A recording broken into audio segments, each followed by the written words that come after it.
Well, now, this is another Confessions podcast from your friends at Radio 2. Thank you for spending a few more minutes with us. We appreciate it. More terrible tales on the way. This week we have a waft of whoopee cushion wickedness. Any excuse. An alien encounter, chafing chilies, and a brush with a blonde bombshell called Bonnie Tyler. Anyway, here it all comes. Welcome, here's another Drive Time Confession. Sister Bobby's back in, that's very good, from the Priory. Brother Matt and Sister Rebecca, all ready to go. This from Andy. Thank you very much indeed, Andy, for tonight's tale. Father Simon, having laughed my way down the M1 at 5:45 on my commute to and from a town in the East Midlands, I'm inspired to send my confession to you, as for many years, basically 10, my dastardly deed has been weighing heavily on my conscience. Perhaps you and your team and the listeners can deliver absolution, or if not, I can observe humble penance in perpetuity.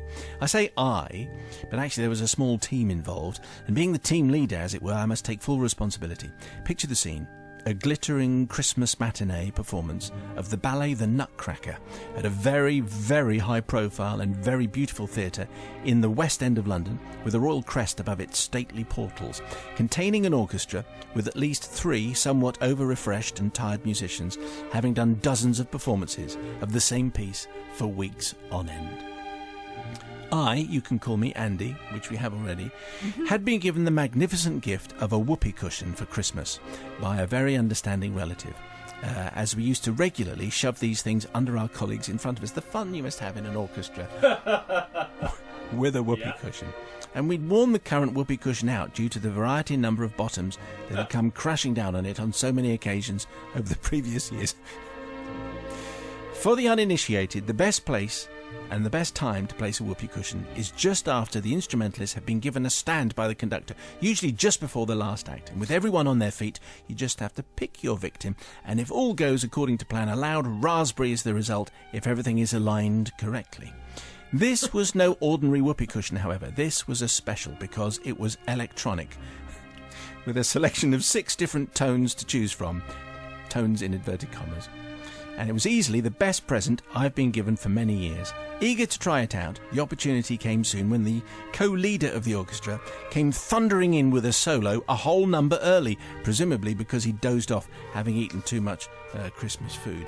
We thought that perhaps unwisely we would set off the newly acquired electronic whoopee cushion at the exact same moment that he went wrong on the next performance.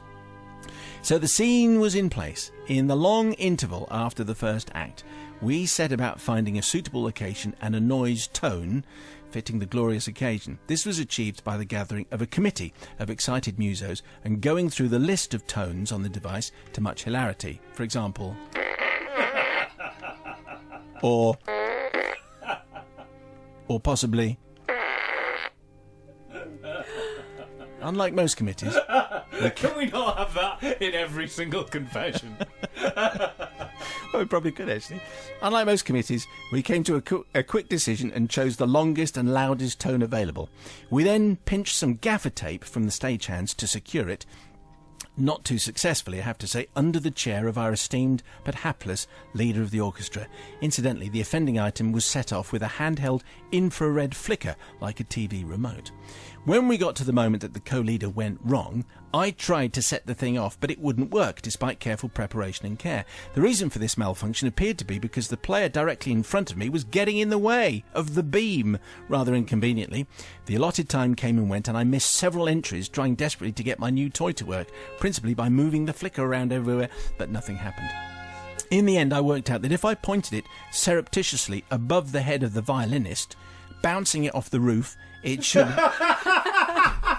Oh, surreptitious. Yeah. I don't know what instrument Andy plays. You just imagine. I'll just put my trombone down while I'm just trying to aim this beam. Anyway, with regret now, I managed to get it to fire. But I did it at the wrong time.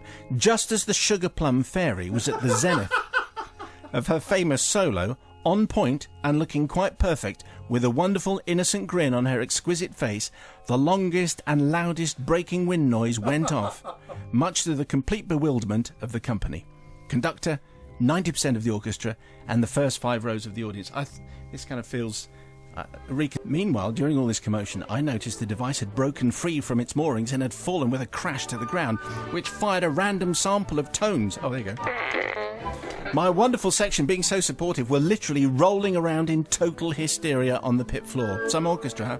I desperately tried to keep order and put on one of those innocent, it wasn't me faces, and seemed to get away with it on account of the remote control nature of the device. Needless to say, the orchestra manager was apoplectic with rage, and I've never departed. Outstanding. Well done. I've never departed a theatre with such speed before. P.S. We still work at the theatre.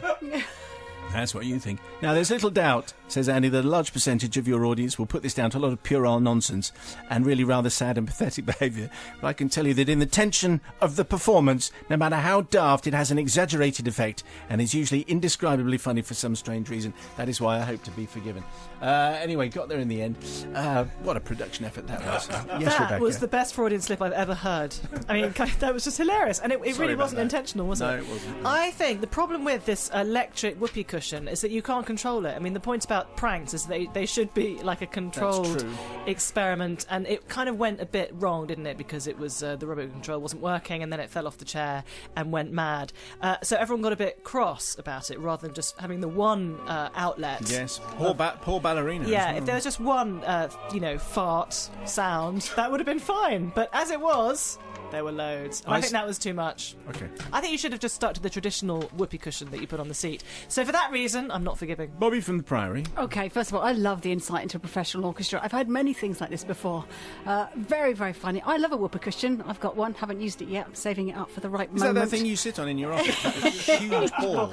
No, that's a Swiss ball, that is. That's Okay. not a whoopee cushion. That's for your back. Please Okay. don't put a hole in it. Having said that, I have one problem with this, is if it had been a pantomime, it'd have been a different thing. But to put off the dancer in her final moment and his final moment and to ruin the whole show, I think, said, I love a whoopee cushion, I love the farm, but unforgiven for spoiling the show. What do you think, Brother Matthew? Well, let's all be honest. Breaking Wind is never not funny. It is always funny in all circumstances. It is always going to get a laugh. So obviously we're going to be all in favour of that. However, I do think it's a little unfair on the ballerina, because I'm all for...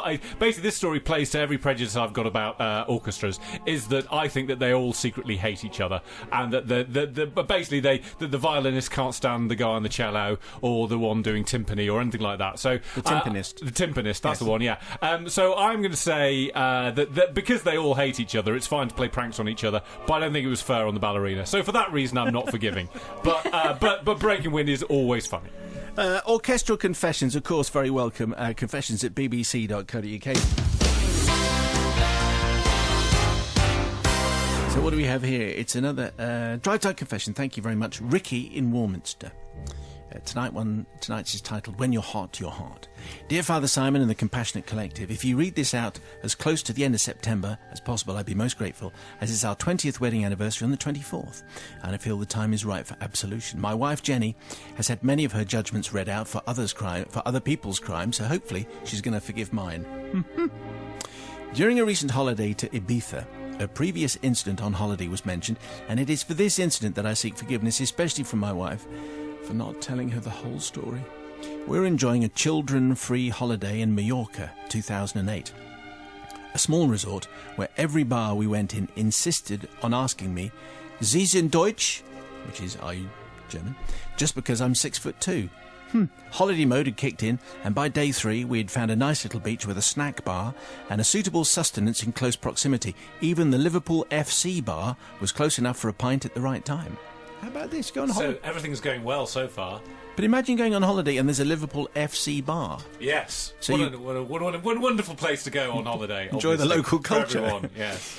On this particular day, we had enjoyed our chosen beach and decided to come back to catch the hotel's evening buffet early so that we could enjoy a night out watching Liverpool in some friendly match on the television. Why not just stay at home, eh? No. No? Excellent. It's nice and sunny. Nothing wrong with it. So let's go and watch Liverpool in a pre-season friendly. Okay. After the normal ritual of getting ready for a meal on holiday, 10 minutes in the bathroom for me, 50 minutes for Jenny, we made our way to our table, which was in the same place every night. We munched and slurped through our soup and roll, dispatched the local olives with pleasure, and had just started our main meal when I said to my wife, We forgot the camera. I'll go and get it so that we can go out straight away. Jenny agreed, as she had to have some token main meal just so that she could get to the sweet trolley. Yeah, I've done that. I love the rules of these places. Nope, you can't have a pudding unless you have a huge main course.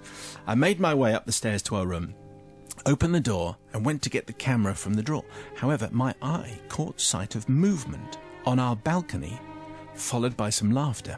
I went over to check the doors, and through the net curtain I could see a couple of movements on our balcony. I quickly opened the double doors, and there, on the balcony, stood two 18-year-olds who I'd never seen before, completely frozen. I looked at them, they looked at me, I looked back at them, and then after 20 seconds I said, "I think you're wearing my wife's bikini."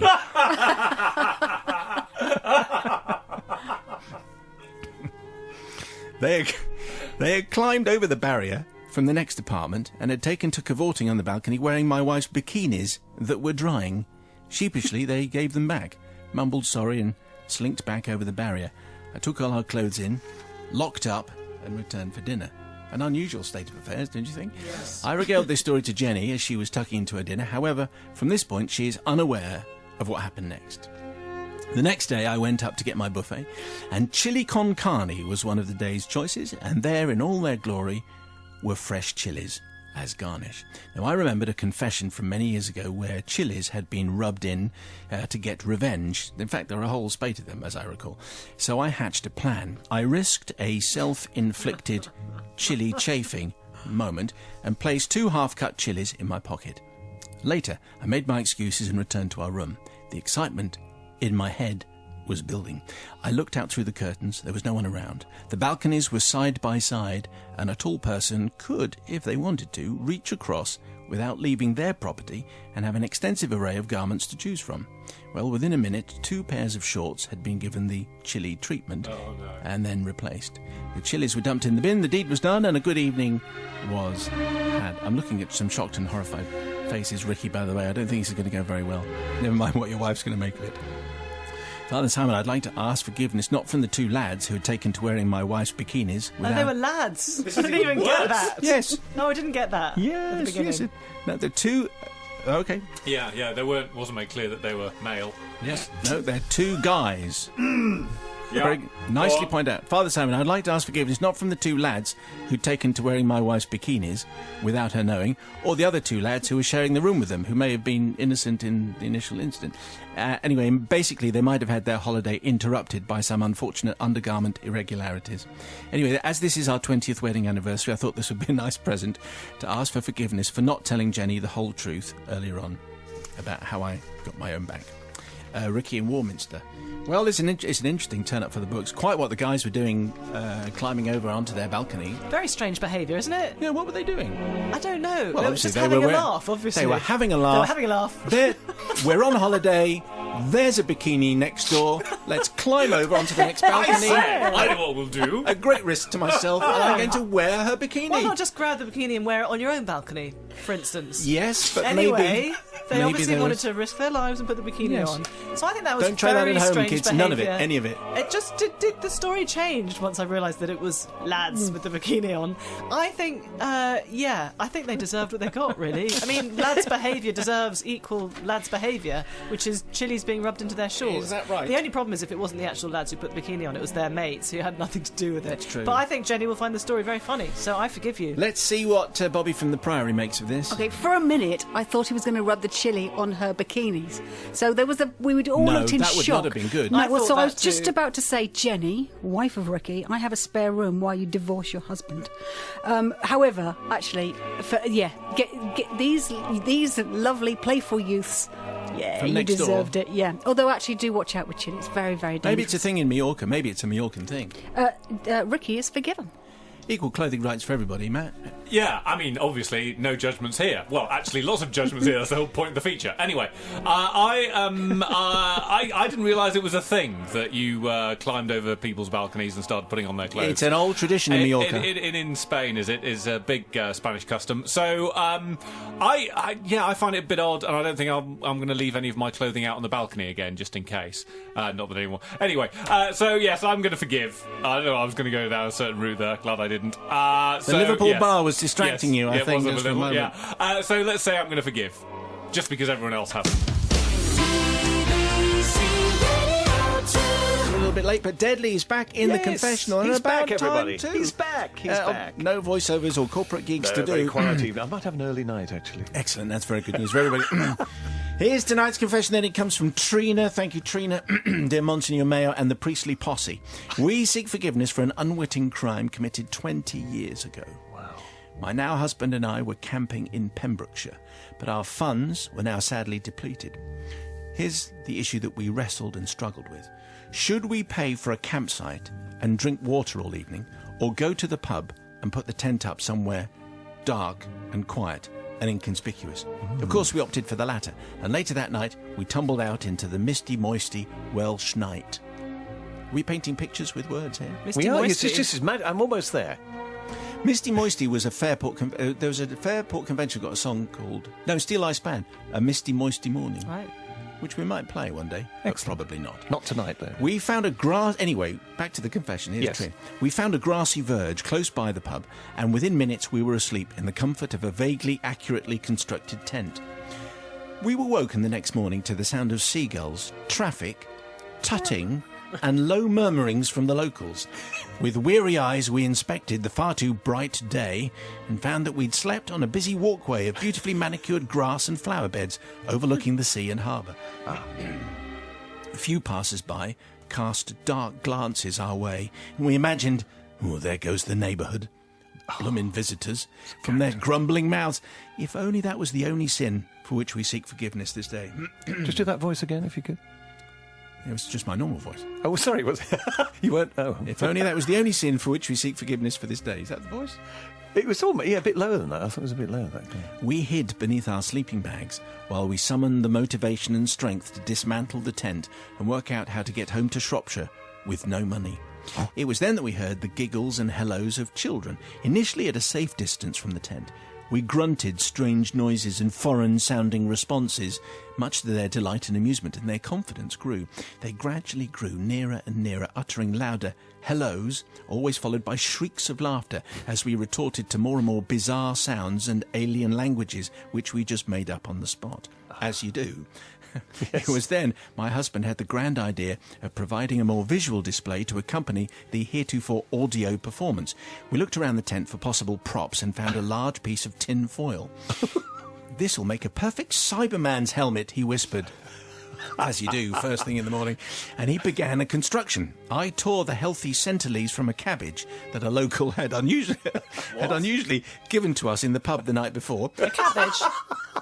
That sounds like a great night, doesn't it? Yes, that's right. What have you come back from the pub with? Well, we had a packet of crisps and a cabbage. Yes, a hangover and a cabbage. Anyway, I used the remainder to form a green headdress which partially covered my ears and face.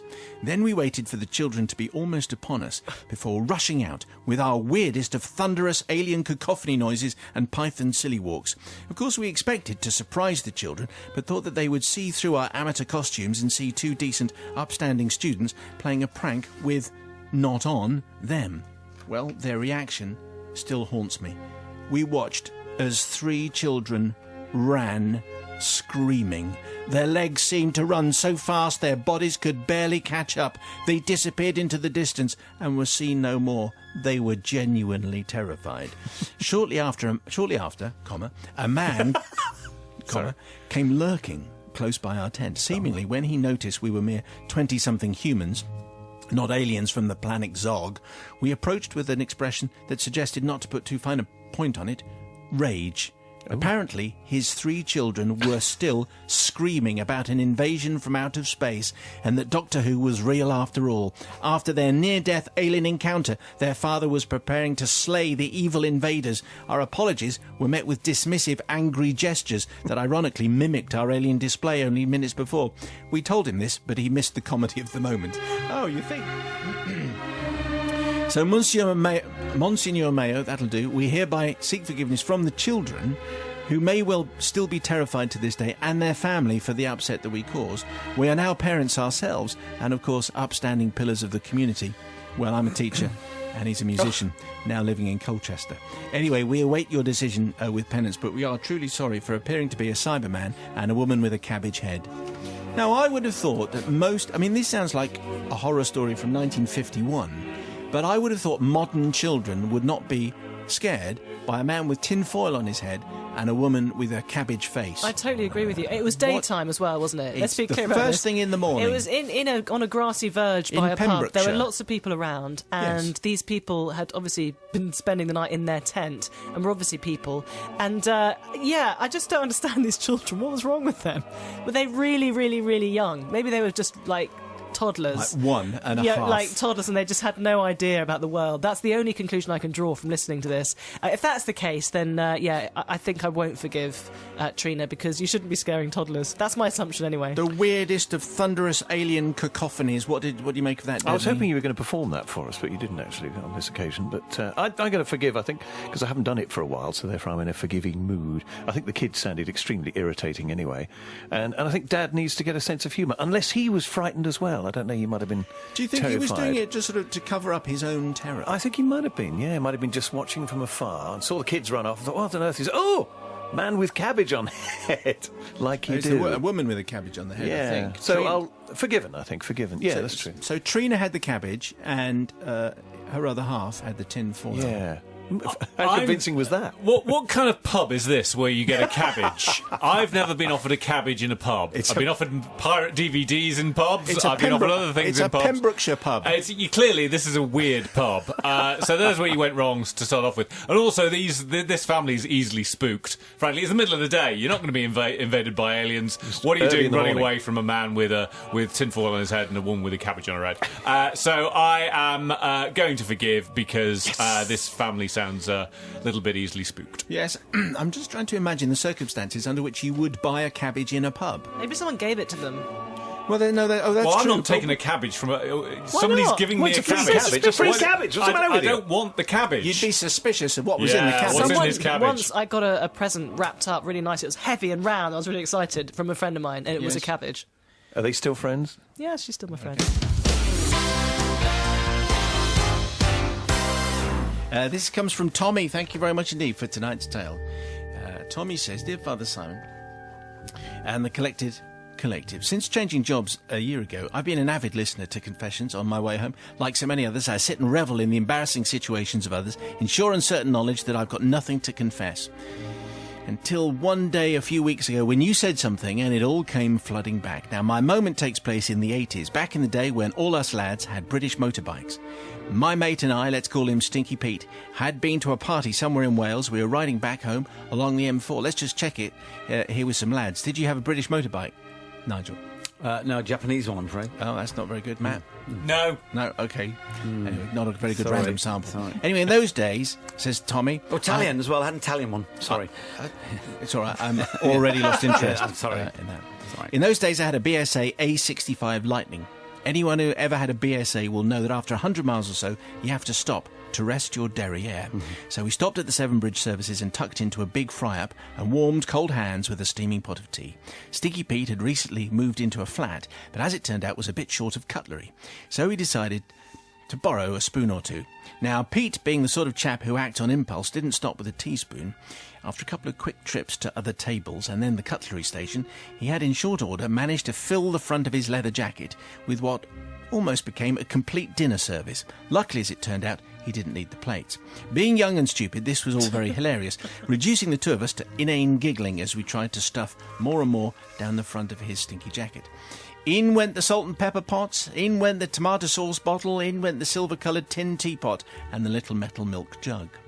This frivolous and stupid childish behaviour was brought to an abrupt halt as I heard what could only be a disturbance coming from the centre of the room. Thinking we'd been rumbled in our dastardly criminal activity, I looked around the pillar to see what was going on, and there, causing the disturbance, but sitting very happily at the table, was 80s songstress, Welsh diva, siren-voiced Bonnie Tyler. Yes, it's true. I couldn't believe it. Herself, Bonnie Tyler, in the Severn Bridge services, sitting down to fish and chips. That's the token fish and chips and food reference, Nigel, because you're here.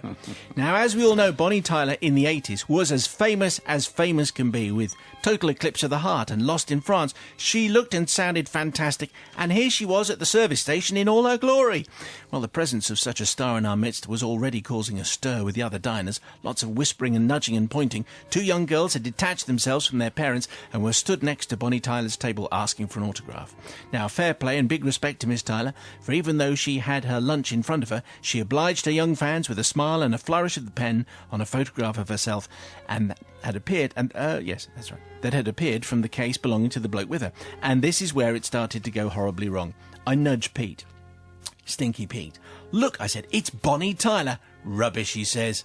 "No, really, over there, look." I'm pointing madly at this point. "What, the old dear with the blue rinse and funny teeth?" said Stinky Pete, looking in completely the wrong direction. Oh, good. Shoo. Yeah. No, there! I'm gesticulating wildly towards Bonnie Tyler. Pete stood up to get a better view. "Well, I can't see her," he said. There's a cheap kind of guy. Yeah, there's a bloke in a hat with a plate of sausages. Can't see Bonnie Tyler. You must be seeing things." Anyway, totally incensed by Pete's complete inability to see the Welsh and very blonde bombshell, sat only a few yards away and seemingly only able to see the very boring and mundane world around him, I stood up, grabbed Pete by the shoulders, swung him around, pointing straight at her, intending that to say, "Look there!" I didn't get that far. As I swung Stinky Pete by the shoulders, the zip on his leather jacket decided that enough was enough, and it gave up in its fight of restraining several dozen assorted items of cutlery between it and Stinky Pete's ample belly. The zip gave way, the noise was incredible. We had a crash and a bang and a tinkle and a tankle and a cling and a dang and a dong and a ding and a...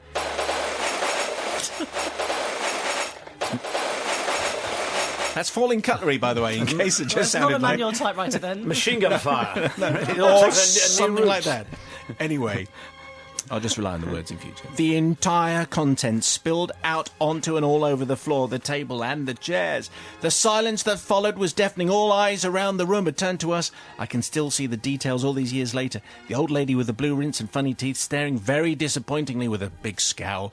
The chap in the hat with the sausage halfway between the plate and mouth, Bonnie Tyler looking rather amused, and two girls looking scared to death. I didn't know what to do, so I did the only thing that I could think of at the time. Now, what do you think he's going to do? Blame Pete and run. Run away. Yeah, I always run. Yeah. I did the only thing I could think of at the time. I laid a few tables. Now, I've always enjoyed the formal laying out process. In my embarrassment, I managed to relay quite a few tables, including Bonnie Tyler's. Now, I must admit that some of the knives and forks were unpleasantly warm. They had spent quite a while in Stinky Pete's jacket. In a few cases, they were actually quite sweaty. His Def Leppard shirt hadn't been washed for a few weeks. Then we ran as fast as we could, out of the doors, through the foyer and down the steps into the car park, laughing madly all the way and accompanied by the sound of Pete huffing and puffing behind me, with the occasional tinkle as another teaspoon Oh, not again. made its bid for freedom. It wasn't until later that Pete did admit that a few items of cutlery had been stuck in the waistband of his pants. Lovely. So there we are. I seek forgiveness for my part in this heinous crime, not for disturbing the old dear with the blue rinse and funny teeth, or the guy in the hat and the sausages, but I do from Bonnie Tyler, who I am sure has never been served food to be eaten with suspiciously warm cutlery. An interesting phrase. I also seek forgiveness from the two young autograph hunters who had their moment with their idol so rudely interrupted. Father Simon, I throw myself at your mercy and hope to receive complete absolution. Nothing was stolen after all, and I do await the verdict. Yeah, well, nothing was stolen, but no thanks to your morality. It was all due to Bonnie Tyler. Anyway, what do we think of that? Stinky Pete sounds like a rather attractive man, doesn't he? With his, you think? his sweaty Def Leppard t-shirt. I thought he was going to say that when the zip went in the leather jacket, that all the cutlery had gone on to Bonnie Tyler. That would have been additionally hilarious. That didn't happen. So all that she suffered was having some warm cutlery on her table, which she may have Warm eaten and with. sweaty. Yeah, but sweat's not going to do her any long-term harm, really, is it? Well, that's not going to do her any long-term harm either. So I'm going to forgive you. What about the novice? I think there is a bit of a clue in the name Stinky Pete. Yes. So I think that cutlery probably would have pen and inked quite a lot. And also, they were trying to steal the cutlery, wasn't it, in the first place? In the first place. There was If no they had, suggestion yes. it was a jolly joke they were going to put it back. The suggestion was they were going to borrow it on a long-term basis. And as we know, some of those loans can go badly wrong, so you pay them off. Or give Stop them away. trying to crowbar in some reference to Okay. Wonga. Can we mention it? Can we mention it? Okay, on this occasion, therefore, I'm not going to forgive you, Stealing Swines and Stinky Pete and Tommy, no. Brother Matthew. Well, let's be absolutely clear about this. There is nothing smart or clever about taking cutlery from a service station. But the only thing worse than trying to take cutlery from a service station is being caught taking cutlery from a service station. Because really, what's the point? I mean, they don't cost that much. Knives, forks, spoons. You can get them pretty much out. And they're not that great either, from my experience. So I would say forgiven. Because, no harm done. And everything was exposed, wasn't it? So Sounds like yes. Stinky Pete's gut, yes. Yes, right. Yeah. Anyway. Very nicely done. Very coherent, by the way, Matt. Thanks today. I think again. that was Well very done, good. Nick. Well, there were the confessions. Maybe that triggered something deep in your soul. Is there something you'd like to confess? I think there probably is. Anyway, email please, confessions@bbc.co.uk. More in a week, and the Weekly Mayo available to download this and every Friday. Thank you so much.